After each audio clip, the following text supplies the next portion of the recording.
दोस्तों आज का टॉपिक बहुत ही इंपॉर्टेंट है। हम 100 क्वेश्चंस पढ़ेंगे वन लाइनर के और ये सभी मुख्य जीके क्वेश्चंस हैं, तो पूरा वीडियो ज़रूर देखें। मलक्का जल डमरू किन दो सागरों को जोड़ता है? तो प्रशांत महासागर और हिंद महासागर को जोड़ता है। जिब्राल्टर जल संधि किन देशों को अलग करती है? तो स्पेन और मोरक्को को जिब्राल्टर जल संधि अलग करती है। इंग्लिश चैनल कहाँ स्थित है? तो इंग्लैंड और फ्रांस के बीच में इंग्लिश चैनल स्थित है।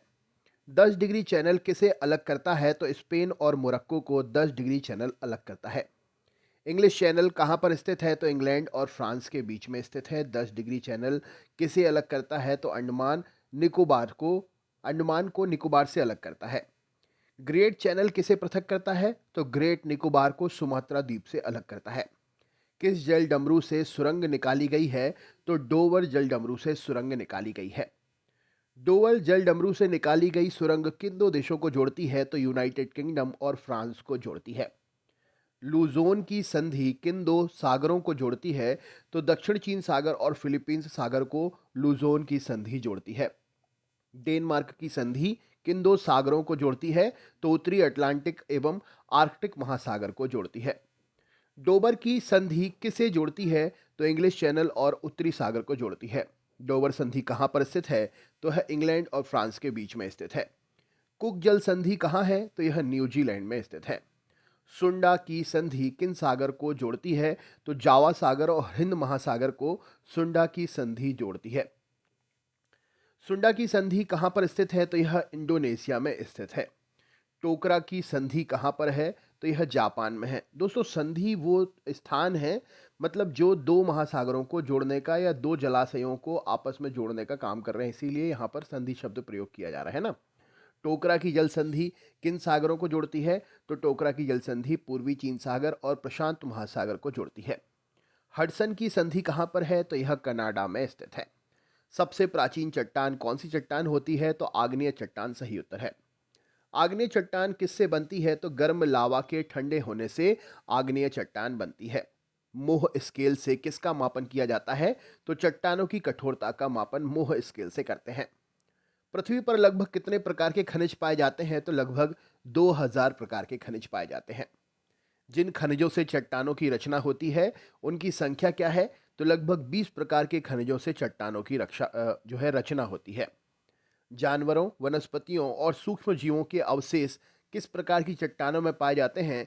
तो ये सभी अवसादी चट्टानों में पाए जाते हैं। भूपृष्ठ का कितना भाग अवसादी चट्टानों से ढका हुआ है? तो 75% भाग अवसादी चट्टानों से ढका हुआ है। भूपृष्ठ पर अवसादी सेलों का योगदान कितना है? तो भूमि की बनावट में देखें तो 10% योगदान है। कोयला किन चट्टानों में पाया जाता है? तो परतदार चट्टानों में कोयला पाया जाता है। खनिज तेल किन चट्टानों में पाया जाता है? तो प्राचीन स्तरित चट्टानों में खनिज तेल प्राप्त होता है। बेसाल्ट के रूपांतरण से किस चट्टान का निर्माण होता है? तो एम्फीबोलाइट चट्टान का रूपांतरण होता है। नीस चट्टान किस कोटि की है? तो यह एक प्रकार से परिवर्तित श्रेणी की होती है। नीस जो है परिवर्तित श्रेणी की चट्टान है। अवसादी शैलों का दूसरा नाम क्या है? तो यह स्तरित शैल कहलाते हैं। कौन सी चट्टानों में शक्ति का स्रोत सर्वाधिक होता है? तो अवसादी चट्टानों में सर्वाधिक शक्ति का स्रोत होता है। चूना पत्थर का रूपांतरित रूप क्या है? तो संगमरमर प्रश्न का सही उत्तर है। आग्नेय चट्टानों को किस श्रेणी की चट्टानों में रखा गया है? तो यह प्राथमिक श्रेणी की चट्टानों में आती हैं। ग्रेनाइट की गणना किस प्रकार की चट्टानों में की जाती है? तो प्लूटोनिक चट्टानों में की जाती है। भूगर्भ में विशाल आकार की गुंबददार आग्नेय चट्टानों को किस नाम से जाना जाता है? तो बैथोलिथ के नाम से जाना जाता है। स्लेट और संगमरमर किस प्रकार की चट्टानें हैं? तो ये सभी कायांतरित चट्टानें हैं। बलुआ पत्थर किस में परिवर्तित होता है? तो ये कार्टजाइट में परिवर्तित हो जाते हैं। आग्नेय शैल क्या कहलाते हैं? तो यह मौलिक शैल की श्रेणी में आते हैं। एनु जनजाति कहाँ पाई जाती है? तो यह जापान में पाई जाती है। किर्गिज जनजाति कहाँ पाई जाती है? तो यह मध्य एशिया में पाई जाती है। ऑस्ट्रेलिया के मूल निवासियों को किस नाम से जाना जाता है? तो एबीरजिन्स नाम से जाना जाता है। न्यूजीलैंड के मूल निवासियों को किस नाम से जानते हैं? तो माओरी के नाम से जानते हैं। नाइजीरिया के मूल निवासी किस नाम से जाने जाते हैं? तो हौसा नाम से जाने जाते हैं।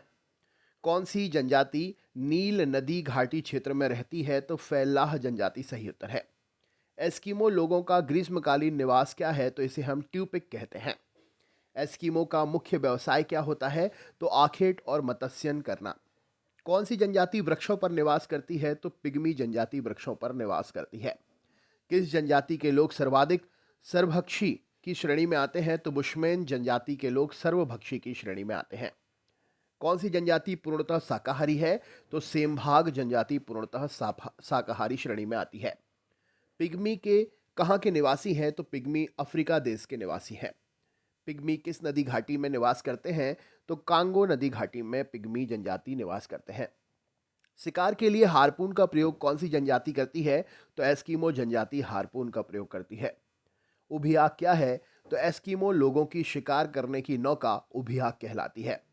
यूर्त किस जनजाति का निवास स्थान है? तो किर्गिज जनजाति का निवास स्थान है। कचिन क्या है?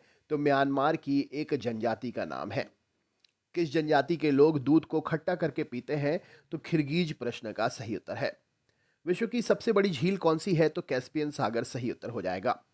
मीठे पानी की सबसे बड़ी झील सुपीरियर सागर प्रश्न का सही उत्तर है। विश्व की खारे पानी की सबसे बड़ी झील कौन सी है? तो कैस्पियन सागर सही उत्तर हो जाएगा। विश्व की सबसे गहरी झील कौन सी है? तो बैकाल झील प्रश्न का सही उत्तर है। विश्व में सबसे लवणीय झील कौन सी है? तो वान झील प्रश्न का सही उत्तर है। सबसे अधिक ऊंचाई पर स्थित झील कौन सी है? तो टिटिकाका झील प्रश्न का सही उत्तर है। अरब सागर की झील किस देश में स्थित है? तो यह कजाकिस्तान में स्थित है। विक्टोरिया झील कहां पर है? तो यह पूर्वी अफ्रीका में स्थित है। कैस्पियन सागर की झील कहां है? तो यह रूस और ईरान के बीच में स्थित है। किस देश को हजार झीलों की भूमि कहा जाता है? तो फिनलैंड प्रश्न का सही उत्तर है। अफ्रीका महाद्वीप में कौन सी झील भूमध्य रेखा पर स्थित है? तो न्यासा झील भूमध्य रेखा पर स्थित है। वान झील कहाँ स्थित है? तो यह तुर्की में स्थित है। अफ्रीका महाद्वीप की सबसे बड़ी झील कौन सी है? तो विक्टोरिया झील सही उत्तर हो जाएगा। कौन सी झील ईरान की सीमा को स्पर्श करती है? तो कैस्पियन सागर सही उत्तर है। टानले सेप नामक झील किस देश में स्थित है? तो कंबोडिया देश में स्थित है। अंगुली नुमा झीलें के लिए कौन सा देश प्रसिद्ध है? तो अंगुली नुमा झीलों के लिए संयुक्त राज्य अमेरिका प्रसिद्ध है। समुद्र तल से नीची झील कौन सी है? तो मृत सागर प्रश्न का सही उत्तर हो जाएगा। टिटिकाका झील कहाँ स्थित है? तो पेरू और बोलीविया के मध्य में स्थित है।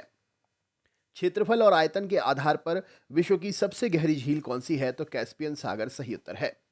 ईरा और ओंटारियो झील के मध्य कौन सा जलप्रपात स्थित है? तो नियाग्रा जलप्रपात स्थित है। लेगोडा झील कहाँ स्थित है? तो यह रूस में स्थित है। मिशिगन झील किस देश में है? तो संयुक्त राज्य अमेरिका में है।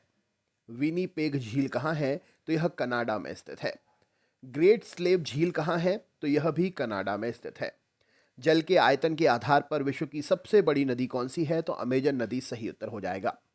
यूरोप महाद्वीप की सबसे बड़ी नदी कौन सी है? तो वोल्गा नदी सही उत्तर हो जाएगा। वोल्गा नदी कहाँ गिरती है? तो यह कैस्पियन सागर में गिरती है। कौन सी नदी भ्रंश घाटी से होकर बहती है? तो वोल्गा नदी सही उत्तर हो जाएगा। किस सभ्यता को नील नदी का वरदान कहा जाता है? तो मिस्र की सभ्यता को नील नदी का वरदान कहते हैं। यूरोप की कौन सी नदी कोयला नदी के नाम से जानी जाती है? तो यह राइन नदी है। कौन सी नदी भूमध्य रेखा को 2 बार काटती है? तो कांगो नदी सही उत्तर हो जाएगा। किस नदी का उद्गम स्थल भूमध्य रेखा से निकट है? तो नील नदी प्रश्न का सही उत्तर है। विश्व की सबसे अधिक विश्वासघाती नदी किसे कहा जाता है? तो हुआंग नदी को विश्वासघाती नदी की श्रेणी में रखा गया है। कौन सी नदी मकर रेखा को 2 बार काटती है? तो लिम्पोपो झील मकर रेखा को 2 बार काटती है। कौन सी नदी यूरोपीय व्यापार की जीवन रेखा है? तो राइन नदी प्रश्न का सही उत्तर है। बांग्लादेश में किस नदी को पद्मा के नाम से जाना जाता है? तो गंगा नदी प्रश्न का सही उत्तर हो जाएगा।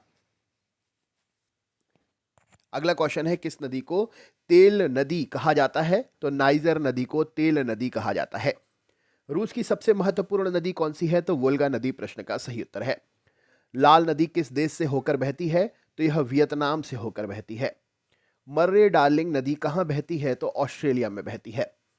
किस नदी को चीन का अशोक कहा जाता है? तो हुआंग नदी को चीन का अशोक कहते हैं। विश्व की सबसे चौड़ी नदी कौन सी है? तो अमेजन नदी प्रश्न का सही उत्तर है। तो दोस्तों, ये था वीडियो। कैसा लगा कमेंट करके ज़रूर बताएं। चैनल पर नए हैं तो सब्सक्राइब करना ना भूलें। मिलते हैं नेक्स्ट वीडियो में। बहुत बहुत धन्यवाद।